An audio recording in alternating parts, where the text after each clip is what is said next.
welcome. Thanks for coming out. I actually, it's funny. I went as a person who went to 2 Ozfests. I've seen a lot of Black Sabbath. So. I was like this close to wearing a cape at one point. Just, it was weird. It was weird. Real weird. The only place I see as many people that angry now is at Trump rallies. Oh, come on.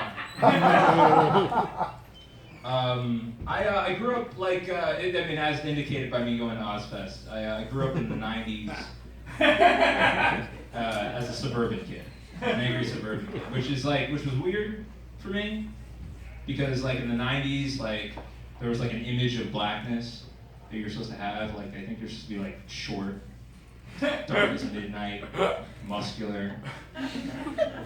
You know, you're supposed to look like Terry Crews, basically. And I didn't look like any of that, and it was really hard for me. But then Barack Obama died for our sins. You can be any kind of black you want right now. It's awesome. Justin Bieber's black. But Obama does, I get it, I understood it, because it was like he had to cross that bridge with America, right? Just like I have to cross that bridge with America. I can relate to that. Do you remember in 2008 when he was running for president? Senator Obama, it was announced that he was going on Ellen. And everyone dances on Ellen. So the question was, how's Obama gonna dance? I don't know. Nuclear arsenals at stake. And he went on, and he got on, when it was time for him to dance, as scripted, he did a 2-step. Like this. I was yelling at the TV, I was like, you're making us look bad, man. Stop, don't do that. But then I realized there's a deeper game to it. Because there's a guy somewhere in Iowa, watching him dance that way on TV. And he's looking at him and he's like, hey, I dance like that. Maybe we're not so different. I know he's half black and half white. But watching him on TV, I now know the white part is in control. Very in control. Not letting loose at all.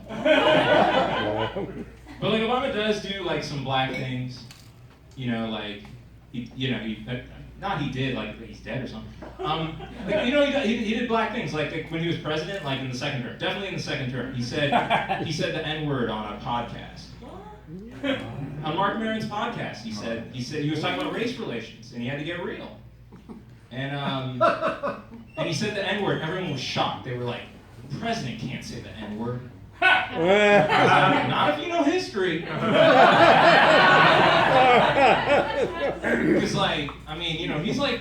he's the first president to say the N-word on a podcast, right?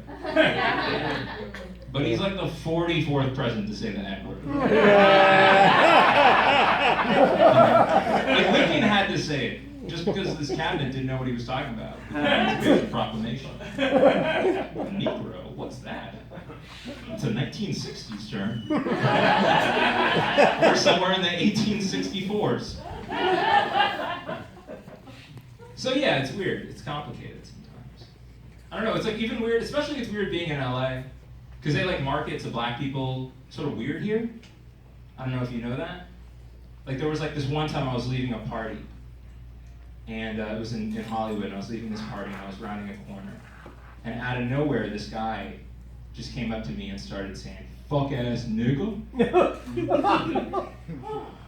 Bitch ass nigga.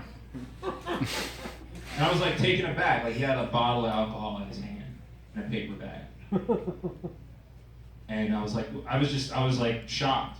I didn't know what to do, and I was like, what's wrong, sir? He's like, take off them fucking fake ass glasses, nigga.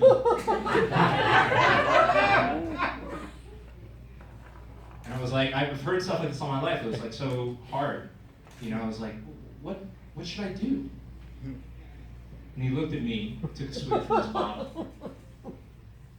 He said, Get contacts, nigga. Get LASIK, nigga. And